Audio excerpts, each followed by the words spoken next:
और क्लास खत्म होने के बाद सिर्फ आपके नोट्स।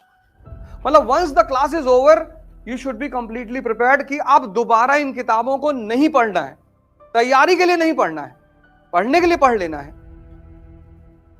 जैसे एक बार तुम्हें पूरी कहानी समझ में आ गई, जब तक नहीं समझ में आएगी तभी तो ये किताब हैवी है ना। एक बार समझ में आ गई, पहली बार पढ़ोगे 25 दिन लगेगा, लेकिन पहली बार जब खत्म कर लिया, क्लास में हर चीज समझ ली, तो 5 दिन में खत्म होगी। उसको बोलते हैं रिवीजन। अगर तैयारी 25 दिन में हो रही है और रिवीजन 25 दिन में हो रहा है, तो तुम फिर 3-4 हजार साल बाद दो एग्जाम।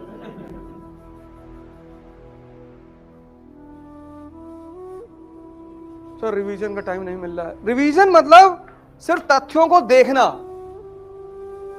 कॉन्सेप्ट कैसे भूलोगे यार? कॉन्सेप्ट भूल ही नहीं सकते। कॉन्सेप्ट भूलने का तरीका ही नहीं। साइकिलिंग सीख ली, अब नहीं भूल सकते। Once you have learn cycling there is no way to unlearn it.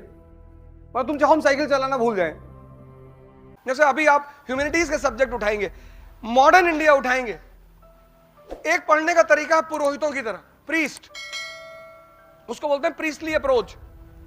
पढ़े जा रहे हैं,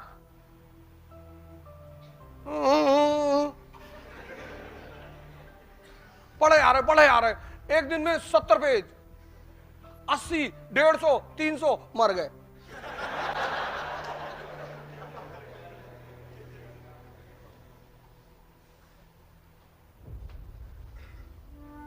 एक होता है सेंटली अप्रोच।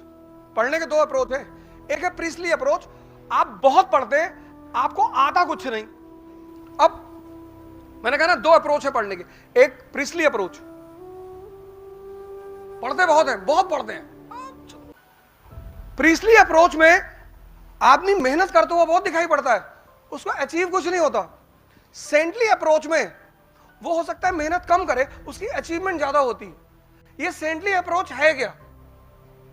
आपने मॉडर्न इंडिया पढ़ी, तो मॉडर्न इंडिया एक वर्ड है ना, दो वर्ड का कॉम्बिनेशन है, एक मॉडर्न एक इंडिया।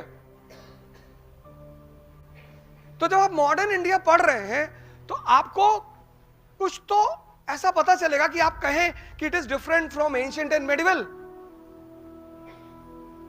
है ना। मॉडर्न इंडिया मतलब क्या? You completed modern India. So when you completed modern India, there should be certain things which should be very much clear to you. क्योंकि अगर तुम ये समझते हो, तो तुम इंप्लीमेंट कर ले जाओगे। Study to for what? Study to learn. Why? To implement. किताबें जरूर पढ़ो।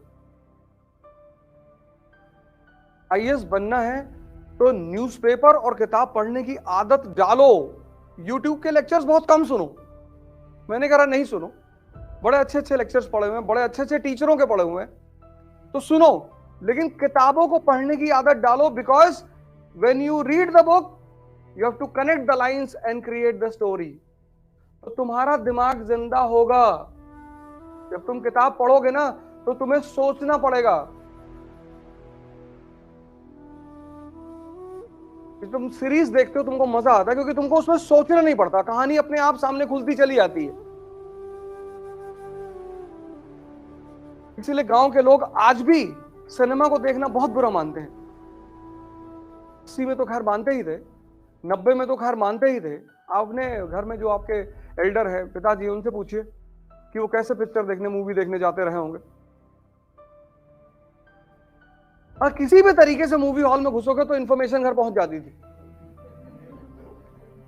और आज पीवीआर को एक सोशल स्टेटस बना दिया गया है,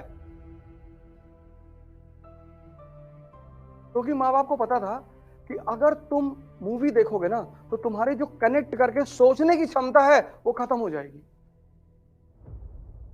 इसलिए किताबें पढ़ने में नींद आती है। तो किताबें खुद से तभी बोलेंगी जब तुम उनसे बोलोगे, वरना वो तुमसे नहीं बोलेंगी। वो बोलेंगी तुमसे। और जिस दिन तुम जो पढ़ रहे हो, मतलब एक तरफ तुम आगे पढ़ रहे हो और दूसरी तरफ यहां पिक्चर बन रही है, उसके बाद तुम्हारा कोई कंपटीशन रुक ही नहीं सकता। बस यही पैरामीटर है कि जिस लाइन को तुम पढ़ रहे हो चाहे वो हिस्ट्री हो, ज्योग्राफी हो, पॉलिटी, इकोनॉमी, कुछ भी, मतलब तुम लाइन यहां पढ़ रहे हो और यहां उसकी पिक्चर बन रही है, बस समझ लो तुम्हारा सिलेक्शन होने वाला है।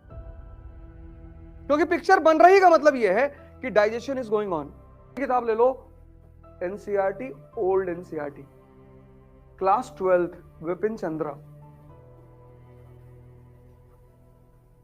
Modern India, class 12th by Vipin Chandra, old NCERT, old. बहुत प्यारी किताब है, बहुत अच्छी किताब। मतलब एक बहुत ही छोटे लेवल पे, क्लास 12th के लेवल के बच्चे के लेवल पे तुम्हें पूरी कहानी सुनाएगी। और एपिसोड जैसे धारा, उसमें 13 धारावाहिक हैं, 13 एपिसोड है उस किताब में। तुम उसको चैप्टर मत मानो, एपिसोड मानो। पहले एपिसोड में तुम्हें पिक्चर दिखाएगी 18वीं सेंचुरी इंडिया, 18वीं शताब्दी का भारत, तुम्हें दिखाएगी कि मुगल साम्राज्य का पतन हो रहा है, एकदम दिखाई पड़ेगा तुम्हें। क्षेत्रीय शक्तियों का उदय हो रहा, regional powers are emerging, independent Awadh, independent Bengal, independent Nizam, regional powers पैदा हो रहे हैं, मुगल शक्ति खत्म हो रही है। और सबसे बड़ी घटना जो मुगल शक्ति के पराजय को दिखा रही वो है 1739 का बैटल ऑफ करनाल, जब नादिर शाह ने मुगल बादशाह को मुर्गा बना दिया। किसको? मोहम्मद शाह रंगीला को। दिखाई पड़ेगा तुमको एकदम। पढ़ो मत, पढ़ने से इंफॉर्मेशन बढ़ती है, सोचने से विवेक बढ़ता है, और सिलेक्शन इंफॉर्मेशन से नहीं होता, विवेक से होता है।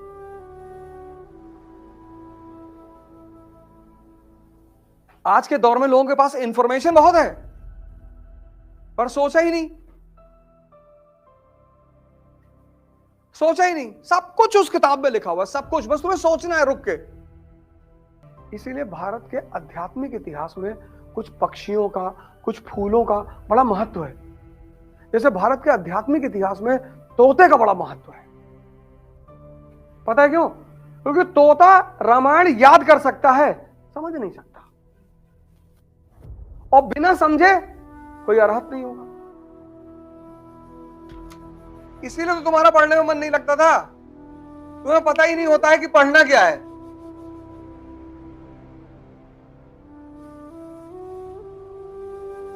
तुम किताब पे किताब खरीदते, हर जिससे मिलते हो उससे कहते हो भैया कौन सी किताब खरीदो। और कबीर बहुत पहले कह गए थे कि पोथी पढ़ पढ़ जग मुआ, आईएएस भयानक होए।